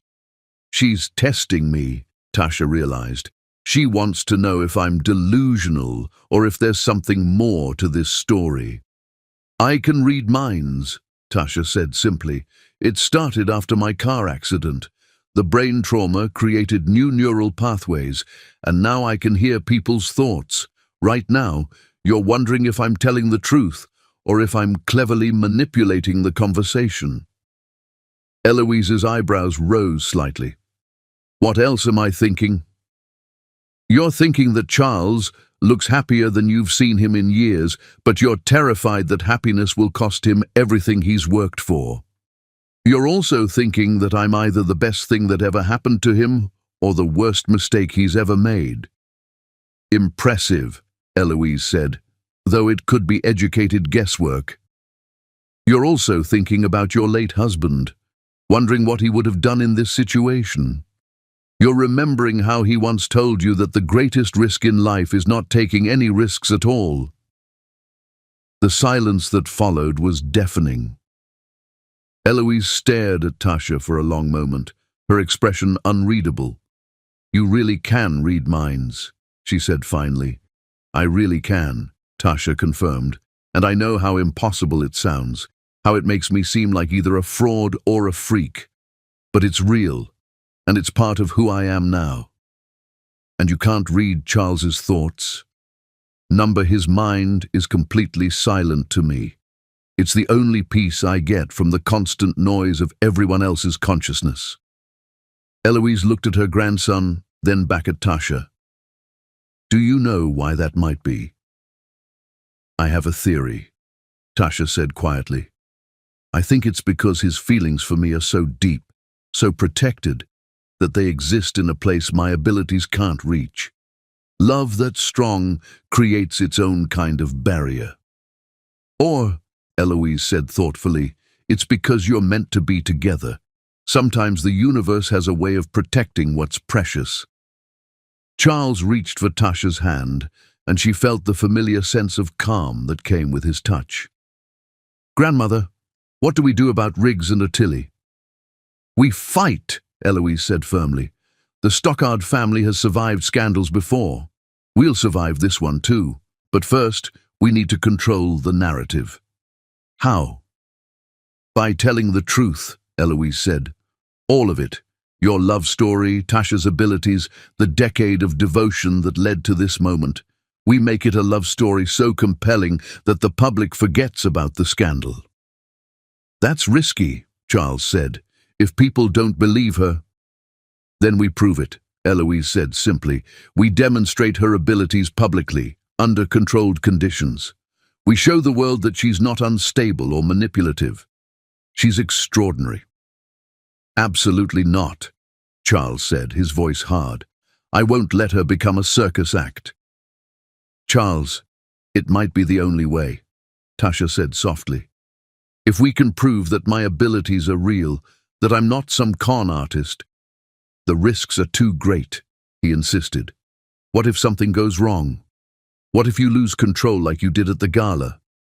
Then we'll deal with it, Tasha said firmly. Together. Like we promised.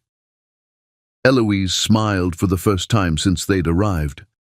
I like her, Charles. She has spine. She has everything, Charles said, his voice filled with love and fear in equal measure. Which is why I can't bear the thought of losing her. You won't lose me, Tasha said, bringing his hand to her lips. Whatever happens, we face it together.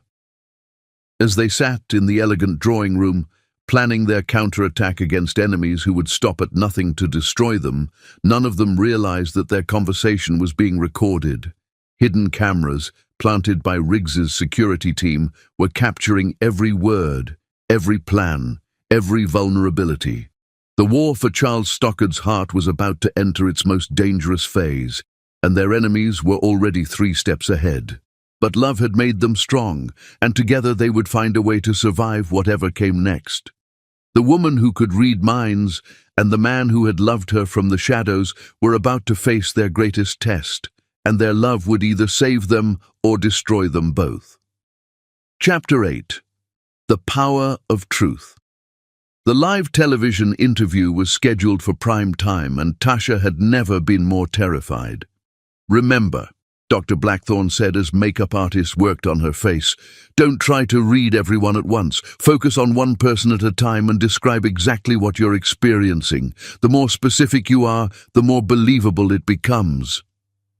Charles paced behind the cameras like a caged panther, his anxiety radiating through the studio. They'd decided to do this interview together, a united front against the media storm that had consumed their lives for the past week. 30 seconds, the director called. I can't do this, Tasha whispered, panic clawing at her chest. What if I freeze up? What if I can't control it? Charles was beside her in an instant, taking her hands in his. You're the strongest person I know. You survived a car accident, brain trauma, and the awakening of impossible abilities. You can handle a television interview. But what if they don't believe me? Then we'll deal with that too, he said firmly. But Tasha, I need you to know something. Even if this destroys my company, even if I lose everything, I regret nothing. Loving you is the best thing I've ever done. Before she could respond, the cameras rolled. Good evening, I'm Janet Morrison, and tonight we have an exclusive interview with billionaire Charles Stockard and the woman at the center of a media firestorm, Tasha Ertel, who claims to have developed telepathic abilities after a car accident. She thinks this is all nonsense, Tasha realized, reading the host's thoughts. She's here for the ratings, not the truth. Ms. Ertel, Janet continued, you've been accused of manipulating Mr. Stockard through elaborate psychological tricks. How do you respond to those allegations? I respond by demonstrating that my abilities are real, Tasha said, her voice steadier than she felt. You're thinking that this interview is nonsense, that I'm either delusional or a very skilled con artist. You're also thinking about your daughter's recital tomorrow night and hoping this interview ends on time. Janet's professional mask slipped for just a moment. That's a lucky guess. She's also thinking about your divorce proceedings and whether your ex-husband will try to use this interview to question your credibility as a journalist, Tasha continued. And you're remembering a conversation you had with your producer this morning about creating compelling television regardless of the truth. The color drained from Janet's face. How could you possibly know that? Because I can hear your thoughts, Tasha said simply. Just like I can hear the thoughts of everyone in this studio right now. She turned to address the camera directly. The cameraman behind camera 2 is thinking about his sick mother. The sound engineer is worried about his mortgage payment. The makeup artist is wondering if she left her coffee pot on this morning. Murmurs rippled through the studio as each person confirmed the accuracy of her statements. This is incredible, Janet said, her skepticism crumbling. But how do we know this isn't an elaborate setup? Because, Charles said, speaking for the first time, I'm going to let her prove it using me. Charles, no, Tasha said, alarmed. If I try to read your thoughts, you won't be able to, he said confidently. You've told me dozens of times that my mind is silent to you. Let's show them why. He reached out and took her hand, and Tasha felt the familiar calm that came with his touch. Try to read my thoughts, he said softly. Tasha closed her eyes and focused on Charles's mind, pushing against the barriers that had always protected his thoughts from her. For a moment, there was nothing, the same peaceful silence she'd come to associate with him. But then something extraordinary happened. The walls around Charles's mind didn't just crack, they dissolved completely. And suddenly, she was flooded with not just his current thoughts, but with 3 years of carefully guarded emotions. The first time I saw your design submission, I knew I was looking at something special. Not just talent, but a soul that understood beauty and pain in equal measure. Every piece you created made me fall deeper in love with the woman behind the art. When I learned about your struggles, I couldn't stand by and watch you suffer for lack of opportunity. I was terrified to approach you, terrified that my feelings were one-sided, terrified that I'd ruin your life by being in it. When I saw you in that hospital bed, I realized I'd rather have one moment of truth with you than a lifetime of loving you from the shadows. I love you more than my next breath, and I'd give up everything I've built just to see you smile. The intensity of his emotions, 3 years of carefully guarded love, hit her like a physical blow. She gasped, tears streaming down her face, and nearly lost her grip on his hand. What are you experiencing? Janet asked breathlessly. Love, Tasha whispered, her voice broken with emotion. 3 years of love. He's been protecting me, supporting my career, falling deeper in love with me through my art. He's been terrified to tell me because he thought his feelings were inappropriate, that I was too good for him. Charles's own eyes were filled with tears. I never intended for you to see that. I built those walls specifically to protect you from the intensity of what I feel. Why can those walls come down now? Janet asked, clearly fascinated despite herself.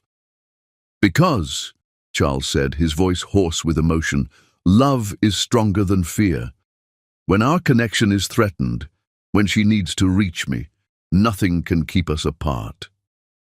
This is extraordinary, Janet said, her professional composure completely abandoned. Mr. Stockard, is this really the first time she's been able to read your thoughts? Yes, Charles said, his voice hoarse with emotion. I've spent years building mental barriers to protect both of us from the intensity of what I feel, but apparently love finds a way through any defense. And the accusations that Ms. Ertel is manipulating you? Look at me, Charles said, turning to face the camera. I'm a billionaire CEO. I've built an empire through careful analysis and strategic thinking. Do I look like a man who could be easily manipulated? You look like a man in love, Janet said softly.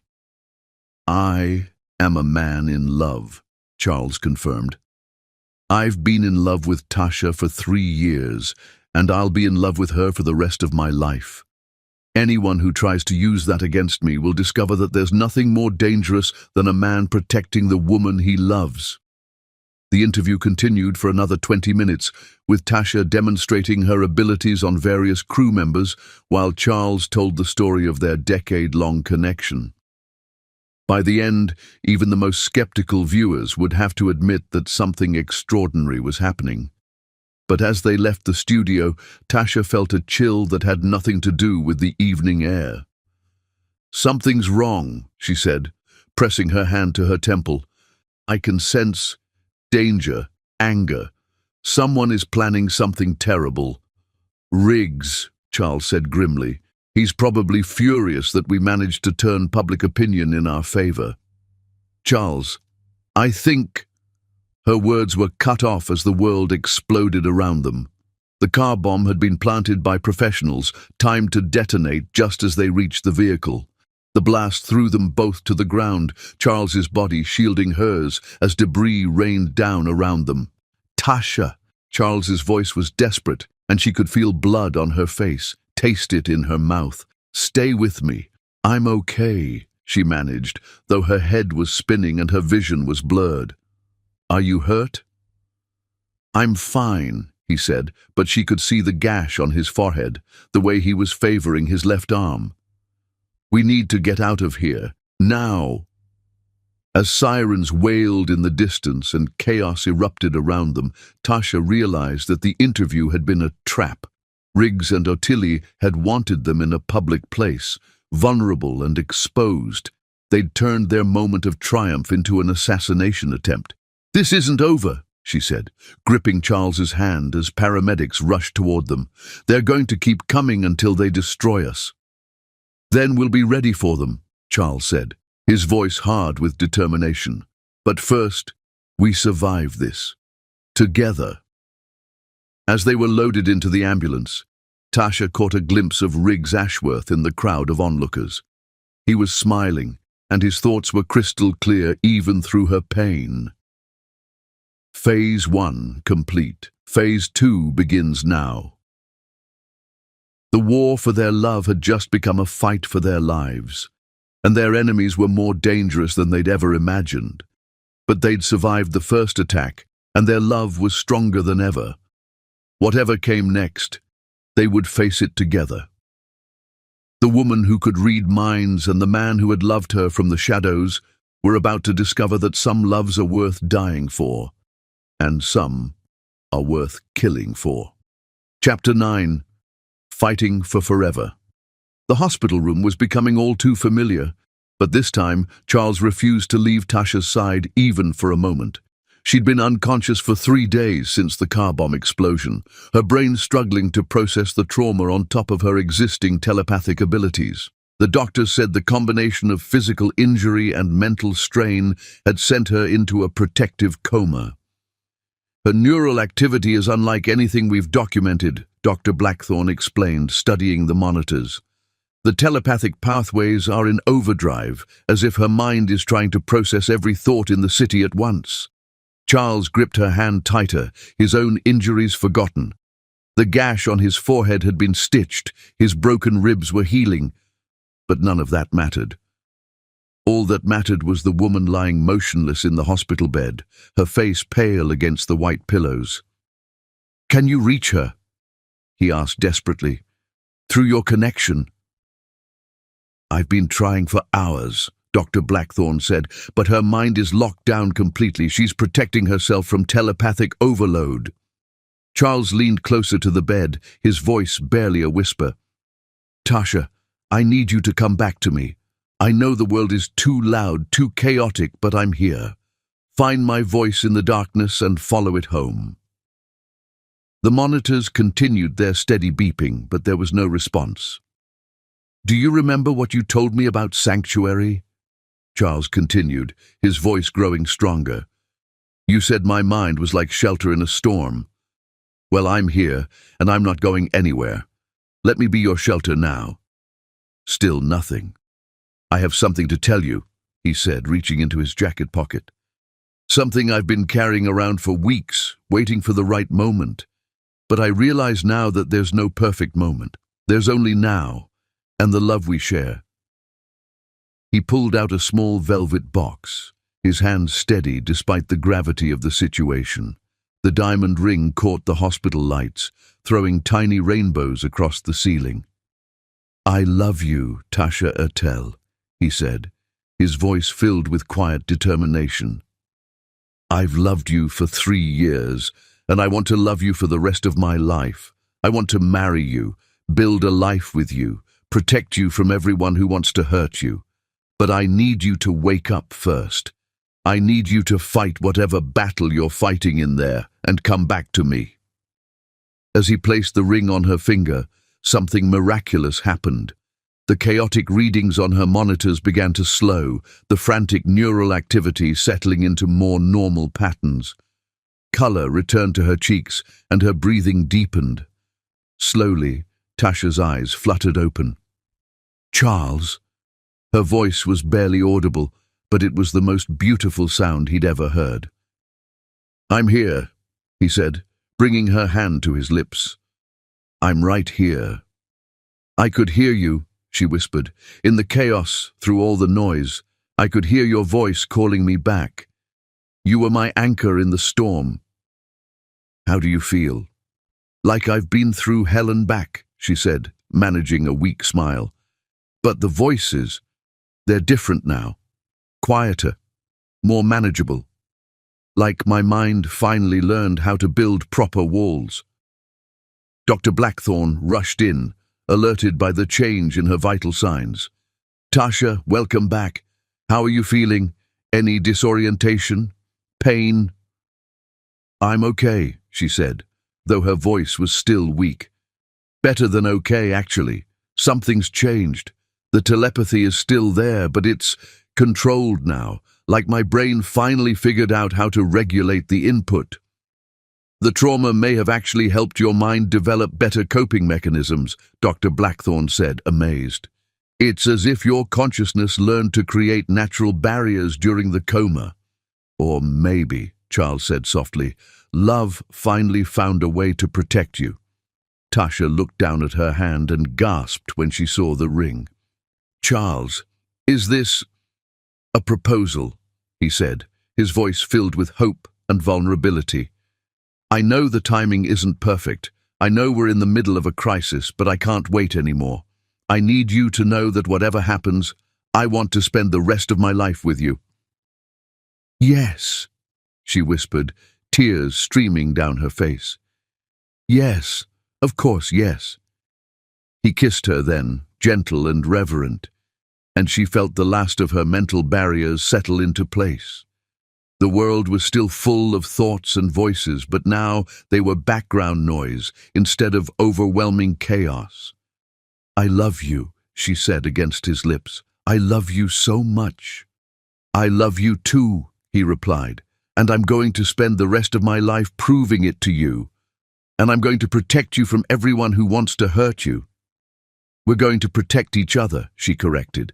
"That's what partners do." Before Charles could respond, the door burst open and Bryce rushed in, his face a mixture of relief and fury. "Thank God you're okay," he said, hugging his sister carefully. "When I heard about the bombing—" "I'm fine," Tasha assured him, "but Riggs is still out there. He's not going to stop." "Actually," Bryce said, his detective smile grim and satisfied, "he is going to stop.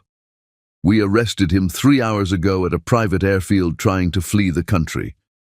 "What?" Charles sat up straighter. "How?" "Your company's security footage from the bombing led us to his location. We also found extensive evidence of the fabricated financial records, the bribes he paid to journalists, even recorded conversations of him planning the attack." Bryce's expression was triumphant. "He's facing federal terrorism charges. He won't see freedom for decades." "And Attili?" Tasha asked. "Turned state's evidence in exchange for a reduced sentence. Apparently, she was more afraid of prison than she was loyal to Riggs." Charles felt a weight lift from his chest. "It's over?" "The criminal charges, yes," Bryce said. "But you'll need to rebuild your reputation, your company." "We'll rebuild it together," Tasha said firmly, squeezing Charles's hand. "All of it." "Are you sure?" Charles asked. "Being with me means being in the public eye, dealing with media scrutiny, facing people who will always question your abilities." "I'm sure," she said without hesitation. "I've spent my whole life feeling like I didn't belong anywhere. With you, I belong everywhere. Even when the world thinks you're crazy." "Especially then," she said, smiling. "Crazy in love is the best kind of crazy." Charles laughed, the sound filled with joy and relief. "In that case, Mrs. Stockard-to-be, what do you say we get out of here and start planning our wedding?" "I say yes to everything," she replied. "To the wedding, to the life we're going to build, to facing whatever comes next, as long as we're together." As they prepared to leave the hospital, Tasha felt a sense of peace she'd never experienced before.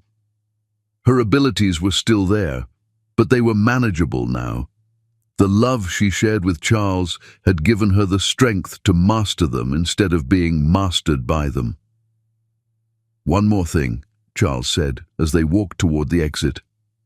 "I have a wedding gift for you." "Charles, you don't need to."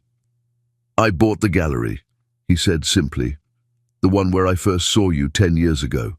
I thought we could turn it into a foundation for young artists, give them the opportunities I helped create for you." Tasha stopped walking and stared at him. "You bought an entire gallery as a wedding gift." "I bought it as a promise," he said. "A promise that I'll spend the rest of my life making sure your dreams come true." She kissed him then, in the middle of the hospital corridor, not caring who saw or what they thought. This was her life now, loving a man who had loved her for 10 years, using her extraordinary abilities to help others, building something beautiful from the ashes of everything they'd survived. "I love you, Charles Stockard," she said against his lips. "I love you too, Tasha Ertel," he replied. "Forever and always." The woman who could read minds and the man who had loved her from the shadows were finally ready to step into the light together. Their greatest adventure was just beginning, and nothing would ever be the same. But for the first time in both their lives, different felt like exactly where they belonged. Chapter 10. Perfect Love, Perfect Life. 1 year later, the garden at the Stockard estate was transformed into a fairy tale. White roses and baby's breath adorned every surface. their fragrance mingling with the warm summer air. String lights hung from ancient oak trees, creating a canopy of stars above the assembled guests. The setting sun painted everything in shades of gold and pink, as if the universe itself was celebrating their love. Tasha stood at the edge of the garden, her hand resting on her rounded belly, watching the final preparations. At 6 months pregnant, she glowed with happiness and the kind of contentment that comes from knowing you're exactly where you belong. "Are you ready, my dear?" Eloise Ravencroft appeared beside her, elegant in silver silk, her eyes soft with genuine affection. "I've been ready for this moment since the day I met him," Tasha said, adjusting her flowing ivory gown. "I just never knew it would feel this perfect." "He's been pacing in the study for an hour," Eloise said with a knowing smile. "I've never seen him so nervous or so happy." "He's been nervous about everything since we found out about the baby," Tasha laughed. "Yesterday he rearranged the entire nursery because he was worried the crib wasn't positioned for optimal morning light. That's love, dear, the beautiful, overwhelming, slightly irrational kind that makes life worth living." Through the French doors, Tasha could see their guests taking their seats. Dr. Blackthorne was there, beaming with pride at her progress. Apollo Stockard, Charles's younger brother, was serving as best man. Isaiah Nightfall, her best friend and maid of honor, was making last-minute adjustments to the floral arrangements. But it was Bryce who approached her now, looking handsome in his dark suit, his eyes suspiciously bright. "You look radiant, little sister," he said, offering her his arm. "Are you sure you're ready to marry a billionaire?" "I'm ready to marry the man I love," she corrected. "The billions are just a bonus." "Good answer," he said with a grin, "because here we go." The music began, a string quartet playing the piece Charles had commissioned just for her, based on the colors and emotions of her favorite painting. As they walked down the rose-petal-strewn aisle, Tasha felt the familiar whisper of thoughts from their guests. "She's absolutely radiant. They're perfect together. Look how happy Charles is. That baby is going to be so loved." But all of that faded to background noise when she saw Charles waiting for her at the altar. He was devastatingly handsome in his black tuxedo, but it was the expression on his face that took her breath away. Pure love, wonder, and gratitude, as if he couldn't believe this moment was real. When Bryce placed her hand in Charles's, she felt the familiar calm that came with his touch. Even after all this time, he was still her safe harbor in the storm of human consciousness. "You're beautiful," he whispered, his voice thick with emotion. "So are you," she whispered back. "Are you ready for this?" "I've been ready for this since the moment I saw your work," he said, squeezing her hand. "You've been my dream long before I knew you were also my destiny." The ceremony was simple, but profound. They'd written their own vows, and when Charles spoke, his words were filled with 3 years of love and a lifetime of commitment. "Tasha, you saved me from a life of isolation and emptiness. Through your art, you showed me what it meant to feel again. Through your love, you taught me what it meant to be human. You gave me hope when I thought I was beyond redemption, and you gave me a future when I thought I had none. I promise to love you, protect you, and stand by you through whatever extraordinary adventures life has in store for us. I promise to be worthy of the gift of your love, today and always." Tasha's vows were equally heartfelt. "Charles, you loved me before I knew how to love myself. You saw my potential when I couldn't see it, and you supported my dreams when I was too afraid to chase them. You showed me that some love stories are worth waiting for, worth fighting for, worth believing in even when they seem impossible. I promise to love you with all my heart, to build a life with you that's worthy of the love you've shown me, and to never stop believing in the magic we create together." When they exchanged rings, the diamond on her finger caught the setting sun and threw rainbows across the garden. It was the same ring he'd given her in the hospital, but now it meant something different, not just a promise of love, but a celebration of everything they'd overcome together. "By the power vested in me by the state of New York," the minister said, "I now pronounce you husband and wife. You may kiss the bride." Charles cupped her face in his hands, his thumbs brushing away the tears of joy on her cheeks. "I love you, Mrs. Stockard." "I love you too, Mr. Stockard," she replied, and then they were kissing, and the world exploded in cheers and applause and the kind of happiness that makes everything else disappear. The reception was magical. They danced under the stars, Charles' hand protective over her growing belly, their guests celebrating around them. The speeches were heartfelt, the food was exquisite, and the love in the air was almost tangible. "No regrets?" Charles asked as they swayed to their song. "Only one," Tasha said, smiling up at him. "I regret that it took a car accident for us to find each other." "I don't," he said firmly. "Everything that happened, everything we went through, led us to this moment. Our love story isn't perfect, but it's ours, and I wouldn't change a single chapter. Even the telepathy, the media circus, the bombing. Especially those things," he said, spinning her gently. "They proved that our love is stronger than anything the world can throw at us." As the evening wound down and their guests began to leave, Tasha found herself standing in the garden where they'd been married, Charles's arms around her from behind, his hands resting on their unborn child. "What are you thinking about?" he asked softly. "The future," she said, leaning back against his chest. "Our daughter, the life we're going to build, the love we're going to share with her." "She's going to be extraordinary," Charles said, his voice full of wonder.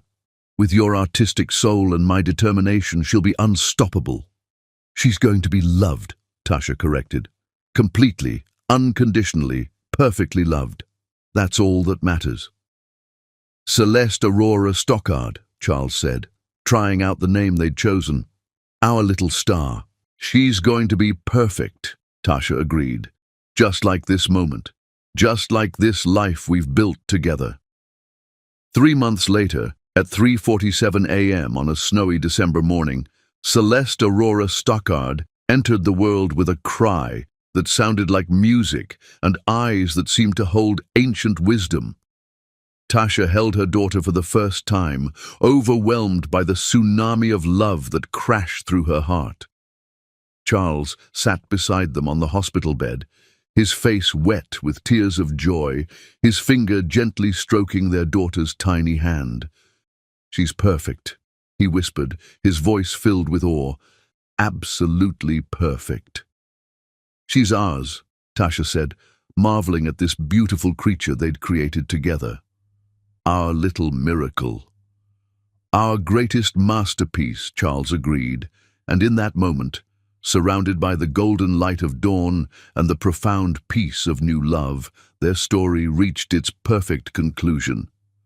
The woman who could read minds had found the man whose heart was vast enough to love her through anything. Together, they had created something beautiful, not just a child, but a legacy of love that would echo through generations. In the years that followed, they would face new challenges, new adventures, new joys. Tasha would learn to use her abilities to help others, founding a research institute for extraordinary mental phenomena. Charles would rebuild his empire stronger than ever, with Tasha as his true partner in every sense of the word. But it all began here, in this moment, with a car accident in a thunderstorm that changed everything. Sometimes the most beautiful love stories start with the most unexpected beginnings, and sometimes the greatest gifts come wrapped in the most unlikely packages.